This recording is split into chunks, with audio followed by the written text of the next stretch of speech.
I never thought my job at the marketing firm would turn into a soap opera. It started like any other day. My team and I were working on a big campaign, and our boss, Mr. Harris, was particularly hands-on. He had a way of motivating us that was both inspiring and intimidating. Things began to change when I noticed my wife, Sarah, frequently visiting the office. She would drop off lunch or sometimes just pop in to say hi. It was cute, and I loved that she was so supportive of my work. But then I started to see how Mr. Harris looked at her. His gaze lingered just a bit too long, and I felt a twinge of unease. At first, I brushed it off. I trusted Sarah completely and didn't want to jump to conclusions. But as the weeks went by, I couldn't shake the feeling. I confided in my best friend Mike, who suggested I keep an eye on things. One evening, I stayed late to finish up a project. As I was leaving, I noticed the lights were still on in the conference room. Curiosity got the better of me,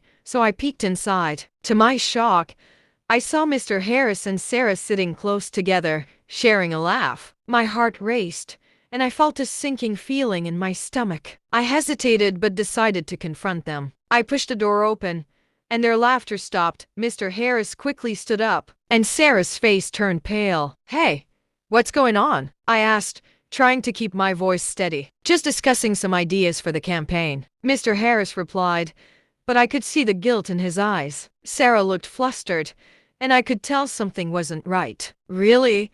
Because it looks like you're having a little more fun than work," I shot back, my heart pounding. After a tense exchange, Sarah finally confessed. She admitted that she and Mr. Harris had developed a connection that went beyond work. It had started innocently but escalated into something more intimate. My world shattered in that moment. I felt betrayed and furious. I had always treated her with love and respect, and this was how she repaid me. I left the office, my mind racing, trying to process everything. Over the next few days, I confronted Sarah about what to do next. We had a long, painful conversation where she expressed remorse and a desire to make things right. I was torn. Part of me wanted to forgive her, but the other part felt so deeply hurt. In the end, I decided to confront Mr. Harris directly. I arranged a meeting and told him that his behavior was unacceptable and that I expected him to come clean to the higher-ups. I didn't want to destroy his career,